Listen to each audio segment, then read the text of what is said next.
A good sign of a key player is somebody who holds themselves accountable and also can hold their team accountable in a way that builds trust, that builds momentum, and everybody feels empowered to do great work. Welcome to Rainmakers. This is where we talk to leaders about making an impact and building high performance teams. Today we have Heidi Frye, CEO of ACE IP Solutions. Tell us about you, your career, and ACE.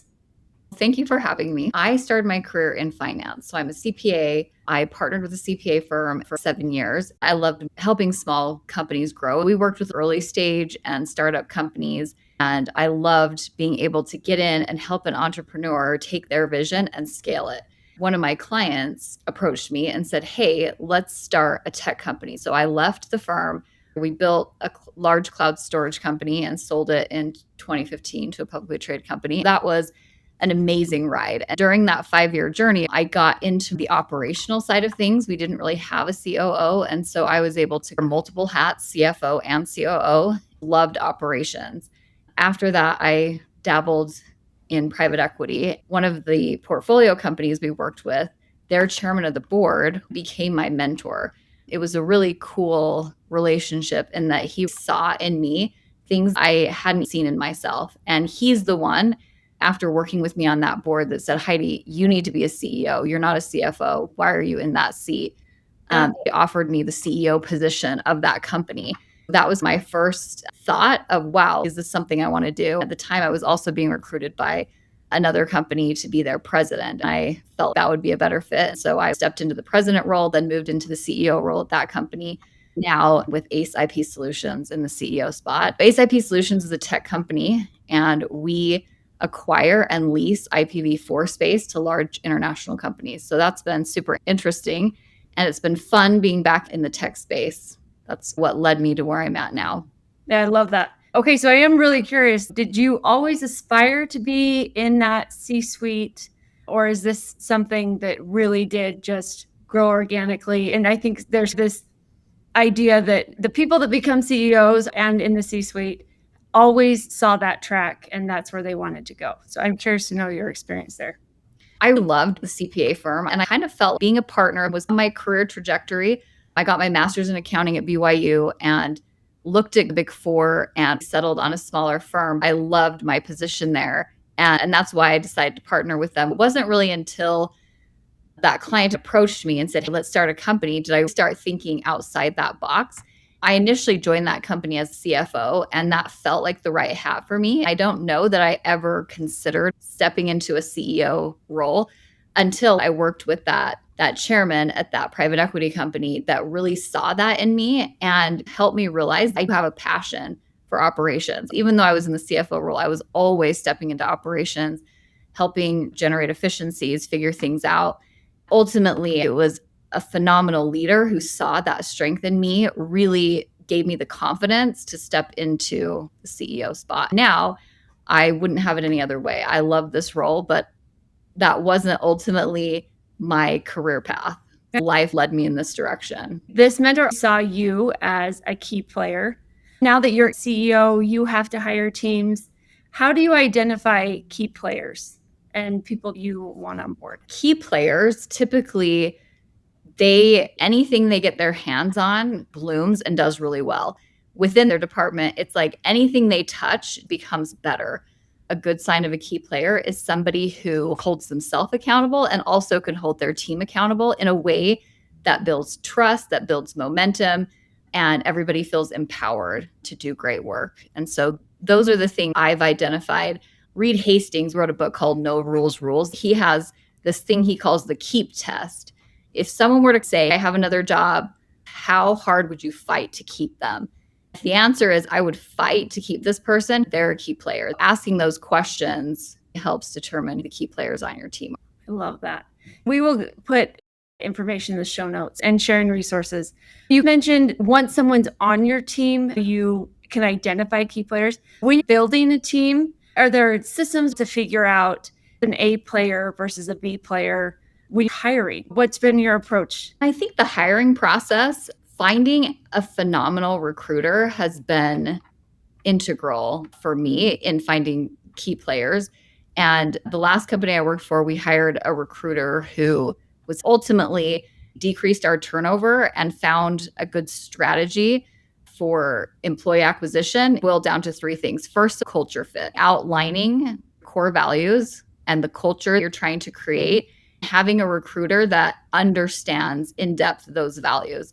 And when our recruiter was bringing people in, before they even went any further in the interview process, she would do a culture screen. If they weren't a good culture fit, we wouldn't move forward. That was number one. Yeah. Number two was identifying roles and responsibilities.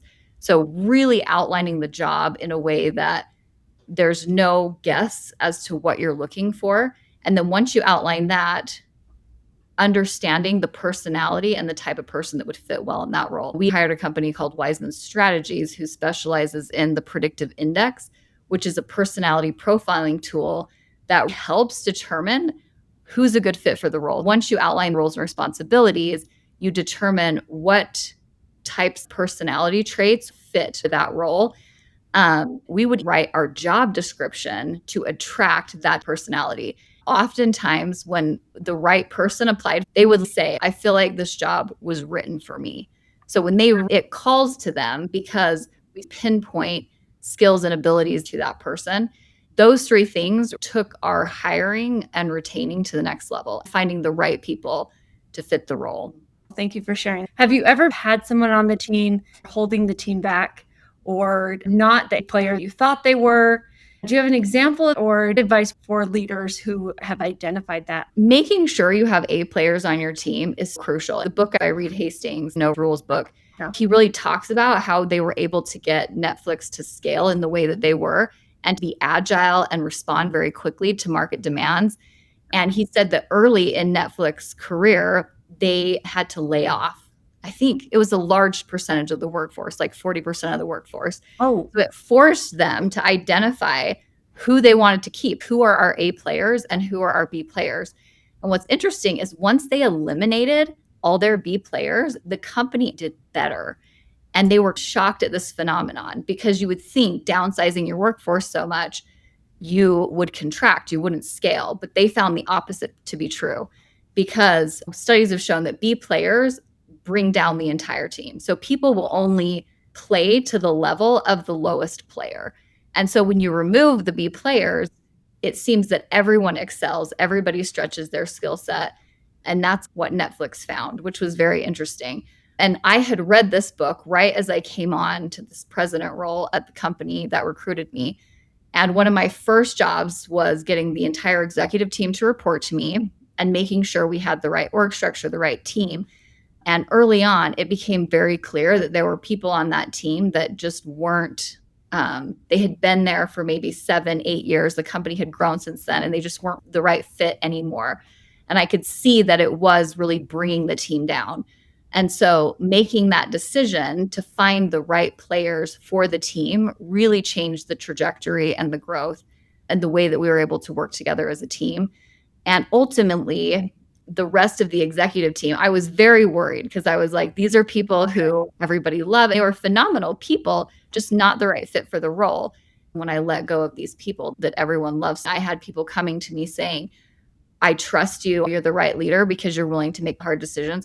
It built trust in the team, knowing that we want to keep A players and elevate each other. If there's someone holding us back, we're not afraid to call it out and make the right change. People were able to find jobs that were better fits for them, and I've kept in contact with them doing better. I don't think it helps the employee or the company to keep someone in a role they're not fit for.